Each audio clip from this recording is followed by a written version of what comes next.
Great. So thanks very much, folks, for coming back to the second session, which is on cyber incidents. Prepare for the worst, hope for the best. So planning and preparing for the worst are part of every CISO and security leader's role. And in this session, Liz Craven, CISO at H+K International, and our panel will discuss all aspects of planning, from people to processes to technology. They're going to examine some of the key challenges security leaders face when they prepare for the worst and hope for the best. Over to you, Liz. Thanks, Owen. I'm live, yeah? First, I'm delighted to chair this panel. My name is Liz Craven. As Owen said, I'm CISO with H+K International, which is a logistics and manufacturing company, a global company. And on the panel today, and apologies, I know we're sitting quite in a straight row, but I'm conscious I have people both directions of the room to try and to visually look at.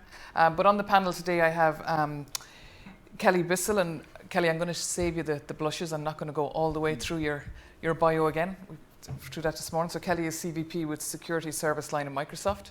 I have Gina Dollard.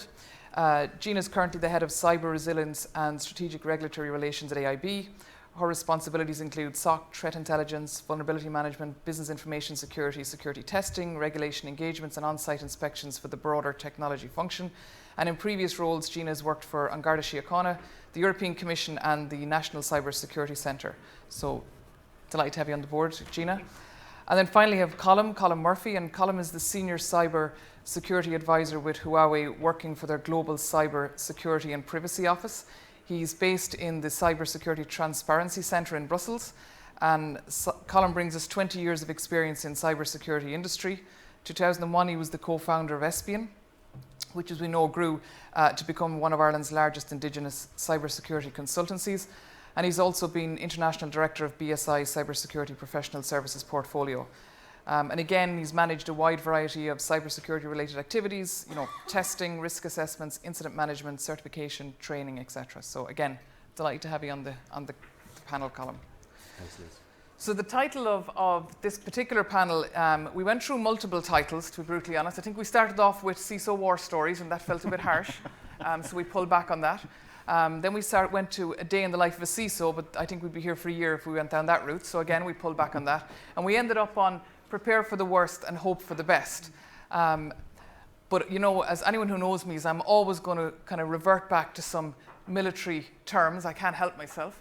So the first part in terms of preparing for the worst is maybe a little bit like we've seen this morning on a lot of the slides, is to know your enemy, right? And I think I'm going to put this to the panel because we've listened this morning a lot around what the current threats are. We've heard around ransomware, supply chain, etc. But I think given that we've someone from technology background, finance, in terms of sectors, and also telco, what are your threats that you see currently? Do they resonate the same as what we've seen this morning, or do they apply differently to different sectors?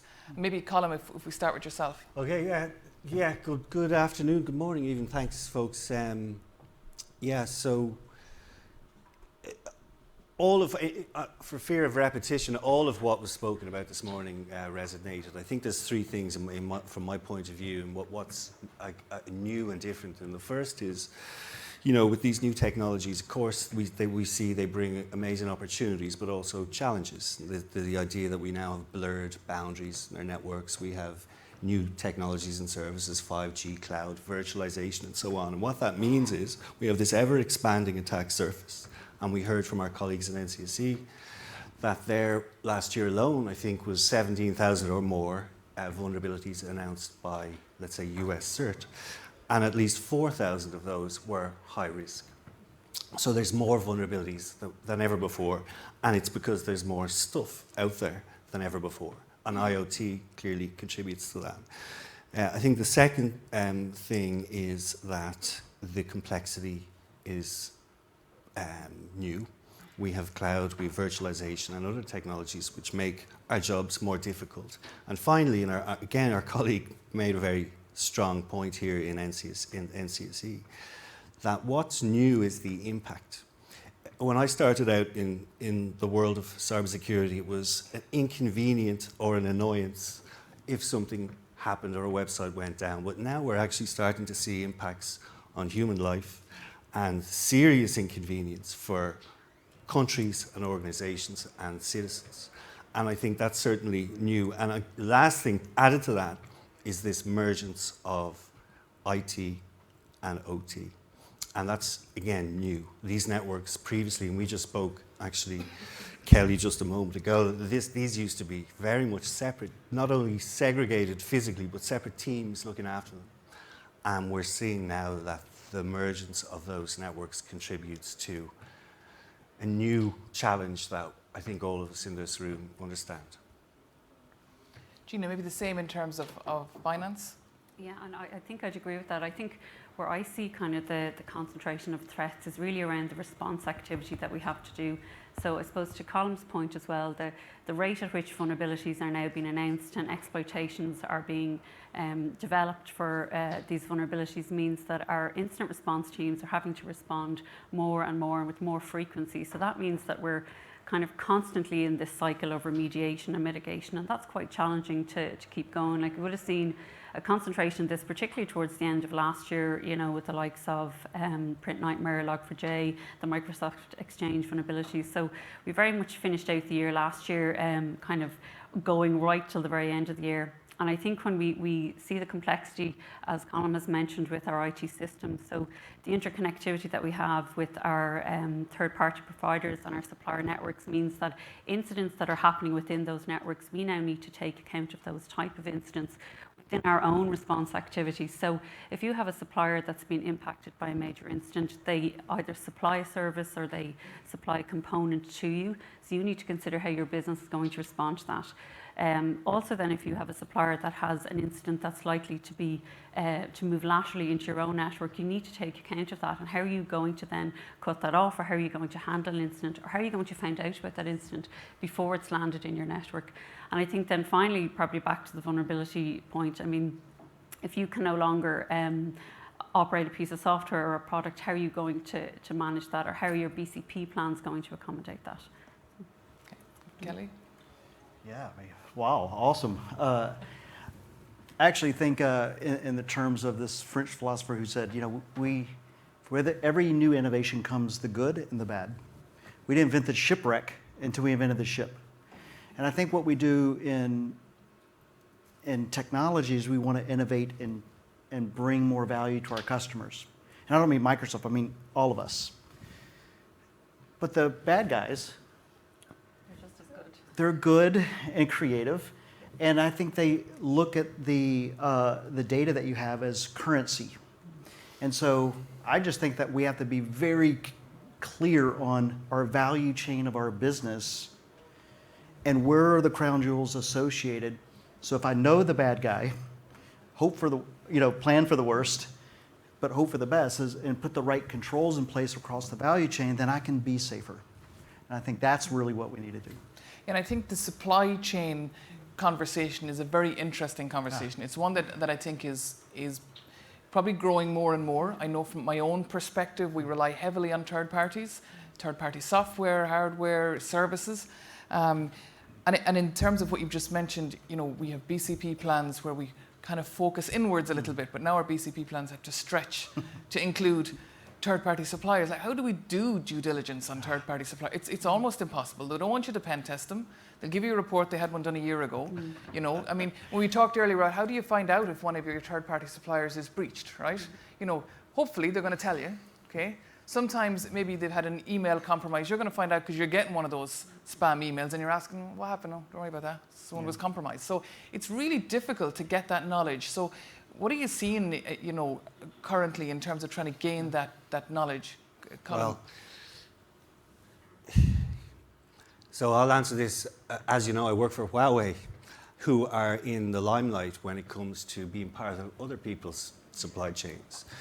So we've had to work very hard to provide that assurance to our customers. And of course, then we have our own supply chain. And I think most of you will know when you develop a product, which is what we do, we manufacture products and put them into the market. 70% software, typically, is somebody else's. It's third-party components. How do you deal with that? And I could talk all day about that. And actually, it's certainly a topic I'd love to talk about through some forum that Cyber Isle organises, that we can share lessons and experiences, because Huawei has a lot of experience providing that assurance. For instance, we provide our source code. to our customers, and they bring in their experts with whatever tools they want for however long they want, and they review that source code, and that happens all the time, every day, all over the world with lots of different stakeholder customers, as well as regulators and governments. So there are things that you can do to give assurance to your customers, i.e. as a supplier, and ultimately our goal, and I think to talk a little bit about how it's been till now, there has been no requirement for a product manufacturer to make sure when they put a product on the market that it doesn't have at least known exploitable vulnerabilities. The Cyber Resilience Act, or at least proposed Cyber Resilience Act, will hopefully change that completely, dramatically, in that no manufacturer of a product, hardware or software, placing it into the European market will be allowed to place that product if they can't demonstrate transparently, potentially through some third-party verification process, that there is no known vulnerabilities. So there are things that we can do to address the supply chain. And that's just a taste. And again, as I said, I'd love to talk about that at length and maybe share some of the practices we use with whoever's interested. And it's interesting that you bring up communications and collaboration, because it was kind of leads me to my next point in terms of, as CISOs and heads of IT security, I mean, how do you keep abreast of all of this? I mean, we've just had 2 hours, 3 hours this morning. I feel very insecure coming out of those talks this morning. I've never felt as less safe now as I did earlier today. But again, when we all see the feeds, we've threat intelligence feeds into our systems. We have constant emails, updates, vendor notifications. But how do you address it? Is there CISO forums that you're part of, or are they sector specific, or what do they look like? Maybe Gina, if I'd put that to yourself. Yeah, so I think the sharing of information and intelligence is actually key to helping secure your operations. It's certainly something within the banking sector that we've put an awful lot of focus on. So we obviously have the Banking and Payments Federation of Ireland, which is kind of a sector-specific forum. There's a number of different groups in which we would share active intelligence, or we would share just information around how we're approaching a particular topic. Similarly, we would work with the likes of the Cyber Defence Alliance, which is sharing that operational intelligence. So if, for example, one organisation has seen a particular threat or seen a particular attack, that they're sharing the information in real time, which enables people then to prevent that attack impacting their organisation. So it is important to be open, transparent when we're sharing information, but also to use the language that we all understand. So using things like TLP, or using frameworks like MITRE, where you understand what I'm talking about when I'm talking about an IOC. So it's being able to share within those trusted forums. So I think through Cyber Ireland, we have a bit of a unique opportunity to kind of break out of those kind of sector forums. You know, we all understand how they work, but maybe to reach beyond that and to see how we could assist each other across sectors. I'd be very interested in that. And Kelly, say across the water then, are you seeing that? Are you seeing that cross-sector collaboration? Yeah, we have. So just a couple points. One is, most companies, half their companies are made up of employees, and half are made up of, I would say, third-party suppliers that help them in their business. So we no longer have a company, we have an ecosystem of companies. The second thing I'll say is, I think the role of a CISO, and I'm a recovering CISO, I'll call it, the role of a CISO needs to evolve from just securing my four walls, the data in my company, to the data being processed across the ecosystem. So I believe if I were a CISO again, I would have my key third-party suppliers security team as part of my team. So as I create my strategy, how do I include not just my own company, but my suppliers as well, and then hold them accountable? And I do think we have to move a little bit to give the CISO broader visibility, not just within the company itself, but that ecosystem of companies. And that kind of leads a little bit to governance, though. I know. I mean, I sit on a very strange seat, right, in our company, and I admit it, right. I'm CIO and I'm CISO, formerly CTO. So it's a bit of a mash, right. So basically, you're responsible for all things, okay. And many will say there's a bit of a conflict of interest there if you're CIO and CISO, but it's a technology, not technology, manufacturing, logistics, old age company. They're not ready for that split. So you come in as CIO and you very quickly go, someone needs to look at security here and then say, well done, congratulations, you're CISO, right? And that's kind of how it comes across. And again, and I report to the CFO, I mean, the greatest challenge of my life, because now I report to someone who holds the purse strings, you know. So for me, I find that quite challenging. Do you find that within your organizations, or where security reports to? Uniquely, Huawei has what's called, it's in 170 countries, and there's a CISO operation in every single one of those countries, and they're reporting upwards into the office I work in, the global office. And there's a global cybersecurity committee, and in that committee is the president of every single product line and business function. So when a decision gets made there, it gets executed down into the business, and it's literally non-negotiable. It must be done. And the board, the chair of that committee, is literally the chairman of the company. So it's quite... And this is why, again, I think a company like Huawei has a lot to say, because of the pressure they've been under vis-a-vis cybersecurity specifically. They've literally spent billions of dollars over the past number of years to literally pull out all the stops. Cybersecurity is the top priority. Literally, we don't get a second chance. If there's an incident, it's on the front page. Everyone will know. And as they say, where I'm from, Dublin, curtains. So you need to bear that in mind when we talk. I think that, therefore, a company like mine can participate in these forums that you've spoken about and share information. And you might wonder, why is a company like Huawei here? You know, it is literally to say, here's what we do. Have a look. Tell us if we can do better.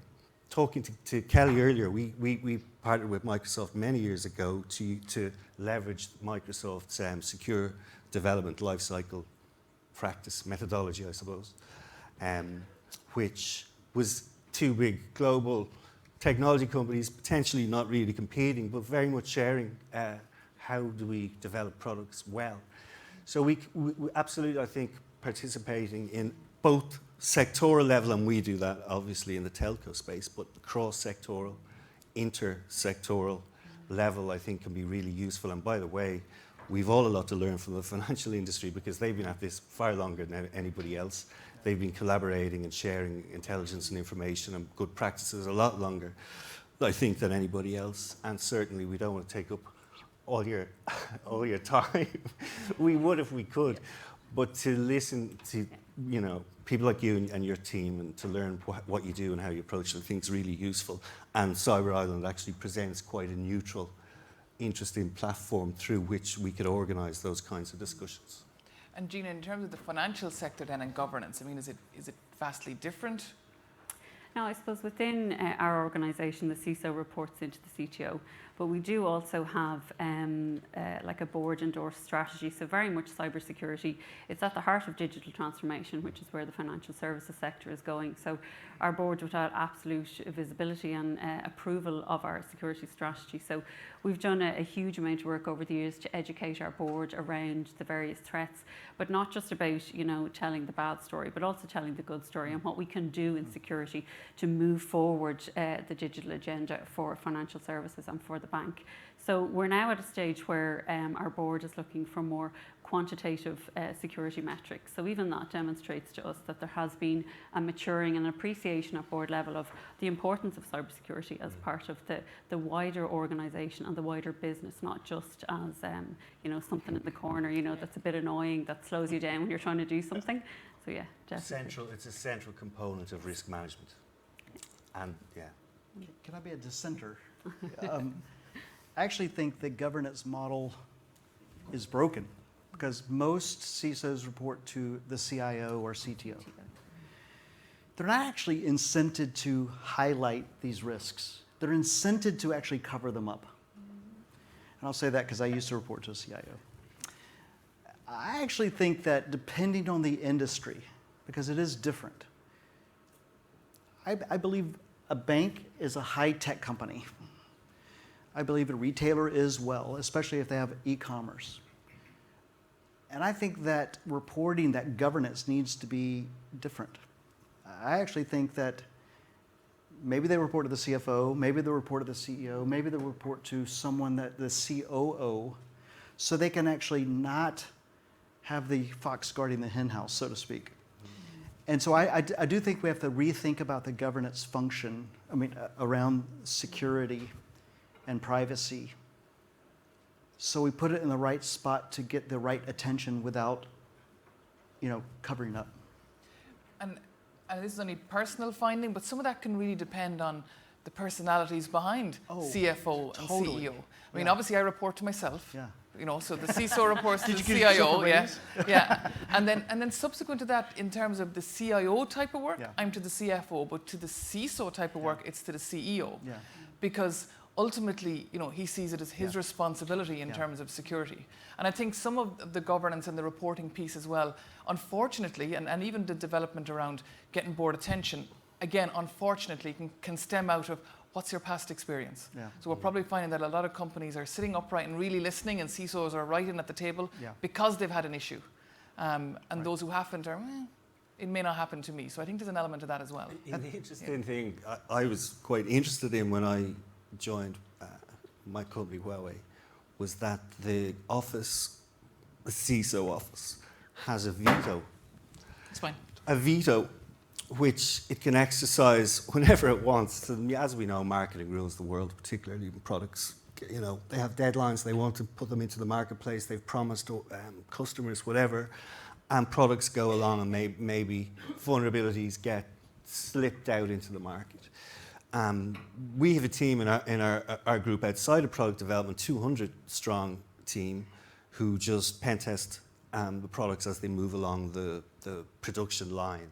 And if there's a vulnerability at the end that's higher than a particular value, it's vetoed. The product's not allowed to be released. And it causes all sorts of consternation, anger, bonuses lost, fist fights, literally.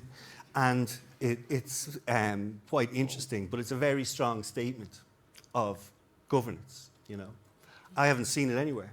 I haven't literally seen it anywhere. So it's kind of an interesting feature of the governance system in this organization. And again, that brings us back to at the very start, I said about, knowing your enemy, being prepared, and that's a little bit of being prepared element. But there is a tendency sometimes that, we're prepared because we've got technology and we've processes and we've people. But have we tested what potentially the worst is going to be? And how do we test that? And what's the best approach? I mean, I know I've been through the realms with pen tests, exterior, interior, breach attack simulations. I've had numerous security reviews. I've paperwork out my ears. But, what are businesses doing now? What are we doing to actually test what we have in place? So maybe, Kelly, if you want to... Yeah, I think that if you've gone through what we would call tabletop exercises, it's not reflective of real life scenarios in which you're going to be cyber attacked at all. I think we should go through real simulations. Sometimes what we would call a double-blind simulation, meaning the security team may not know it's coming. So how do they respond? How do they react? How do they, deal with that controlled cyber attack? And just like in sport, you can't be great on the pitch unless you practice in any kind of scenario, so that when you finally get on the pitch, you can react to whatever happens. And so I believe that we've got to stay focused on that. But know our attacker, know the enemy, so they know how they might come after you. Because the more you know, the better prepared you'll be. And Gina, what are you seeing in terms of testing or the ongoing testing that you put in place? So I would agree with Kelly. I think the kind of plausible but kind of catastrophic cyber simulation is kind of what we need to start practicing. So we're very well practiced when we look at our BCP plans about the failure of maybe one supplier. But what if we had the failure of several suppliers or a product? So you're not just dealing with a singular event. So you're coming together to simulate how you would manage a catastrophic event or a series of events across your organization. And what we're trying to move away from really is the word test, because people try and show up and do their best and don't want to make any mistake.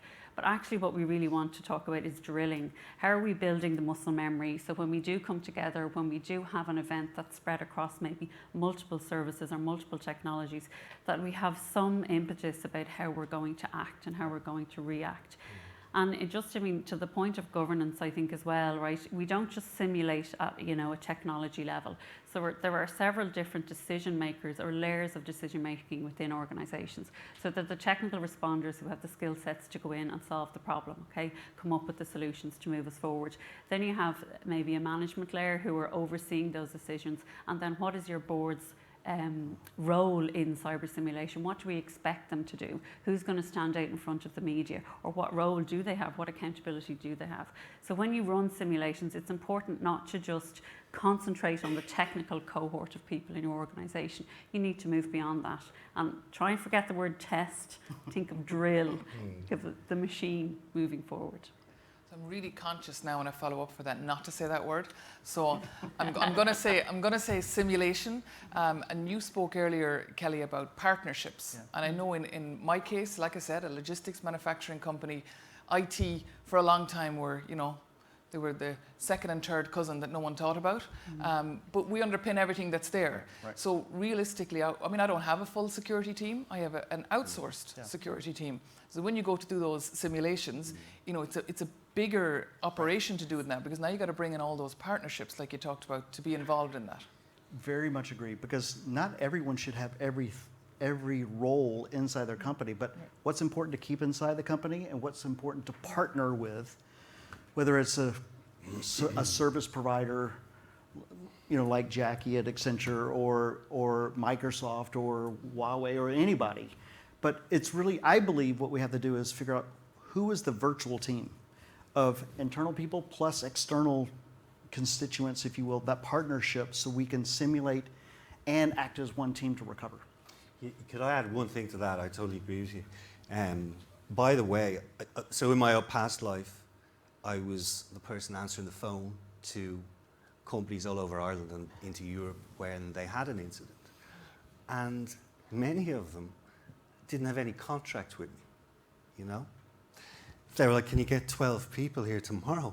I'm like, well, I have to get you into the system. Procurement, And it just didn't dawn on many organizations. And hopefully I'd like to think that's slowly changing, but probably there's people in the room here who don't have a relationship somehow with an external service provider who you may or may not use. You're not obligated to use them, but that there's the paperwork is in place, that you know who you're going to call, that they have the capacity, because you can't operate as a service provider with capacity unless you have a contract in your hand that you can use the management budget for that capacity. So it's just some practical things to add to that discussion. And by the way, in the last, I'd say 10 years, 7 times out of 10, the call came from a lawyer. So there's a legal element to this as well, because clearly we all have legal obligations, whether it's data protection or whether it's NIS or telecommunications regulations in operators' case and so on, whereby you may have legal exposure, and of course there's legal discussions we had, and you of course mentioned comms and so on. So there's quite a disparate bunch of people that have to be gathered, and you should plan for that in advance and contractually have it planned in advance. It kind of leads really nicely into the idea of cyber insurance, because anyone who's got cyber insurance or maybe has had, unfortunately, to invoke cyber insurance will know that those are the types of people that are brought in. As soon as you have an incident, so you're going to have a forensics team, you're going to have a recovery team, you're going to have legal, you're going to have negotiation team, you're going to have a communications team. It's all of those entities, and I guess.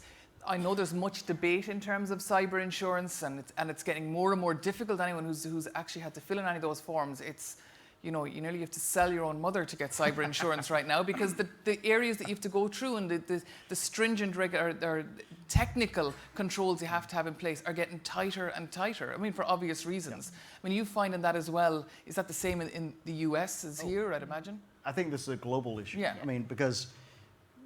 Frankly, the cyber insurance company wants to figure out, do you have the right controls in place to price your premium, if you will? And then if you said yes, but you don't after a breach, then they can deny the claim. Yeah. So look, this is important.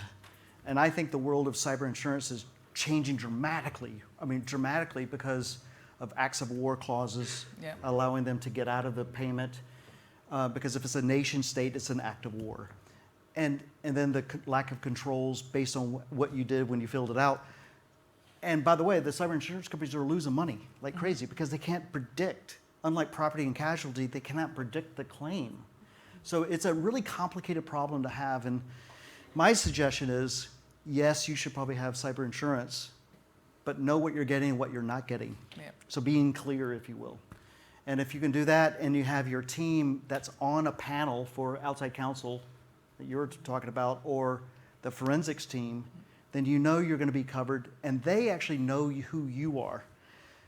The last thing you want is a new team to come in that never seen you before, that don't know how you operate and you don't know the nuances of your business, because then it'll slow them down. So you kind of want them to come and help almost evaluate where you are as a pre-test. So they're part of your testing team, or I'm sorry, simulation team, not testing team. We're not saying testing Simulation, anymore. simulation. Yeah. I'm very conscious Owen is about to hold up a very big sign with the word time on it. Oh, okay, no, I got 5 minutes, good. So I guess I want to finish off maybe by just each of you, I mean, not so much a parting note, but if you were to give advice to CISOs in the room, like right now in your current, what you're facing right now, what would be your one kind of, I know there's no silver bullets, You right? know what, I'll start, Yeah. maybe try to be really quick. Cybersecurity, and we've heard this all morning about collaboration, communication, exchange, and so on. The reality is it's a shared responsibility. There's a lot of spotlight on vendors like ourselves to produce products that are safe and secure, and absolutely we'll take that responsibility extremely seriously. However, as they say, you can bring a horse to water, but you can't make it drink. When we deliver that product into a service provider, an operator, or an enterprise, then it's theirs, they own it, they operate it, it's their responsibility, and they need to get the basics right. And they need to patch it when we ask them to, and they need to configure it securely, and they need to do all the things we know of that's good cyber hygiene practice. So what that's getting to is that there is an opportunity via Cyber Ireland, and I think it's quite encouraging to see Cyber Ireland actually being funded by EI, that it's got some full-time concentration on Cyber Ireland to produce a forum through which we can participate in these technical level exchanges of good practice and war stories, if you want, or whatever else, where we can learn from each other. Because one actor on its own in the ecosystem is not good enough. We all have to do it together to fix cybersecurity. Thanks, Colin. Gina? Drill is my word. I think for me, it's the practice of cybersecurity. So going through those simulations while you have the luxury of time, when you're not in a situation that you're trying to resolve something catastrophic or difficult for your organization. And through kind of simulation and drilling, you're starting to surface the gaps that you have. So whether that's a skill sets gap, whether that's a control gap, or whether that's just a knowledge gap that you need to solve for your team, I think getting into the practice of practicing what we do is really important. So that'll be one of my kind of key takeaways. And I think the opportunity for us with Cyber Ireland is that we have, distributed network of people here who are at various stages of, their cybersecurity maturity or their approach to how they're going to protect their organisations. So I think we have, a real opportunity to teach each other and learn from each other through Cyber Ireland. Kelly? I agree. Those two things are really important with Cyber Ireland, collaborative, with each other, because you can learn a lot from each other. We're stronger together. Second thing is the hygiene, which is really important because 90-something% of the successful attacks are because of hygiene, cyber hygiene. We already talked about governance. And I think if I were to give one last one, that I believe you have to be super thoughtful about where you're going in your technology stack and why. I think we leave it many times to the business units to make their own decisions, and then we have this Frankenstein IT environment, if you will. So be purposeful in the IT strategy, if you will. And then the last thing I'll say is think about your company as it operates in an ecosystem, not in just, the badge that you wear.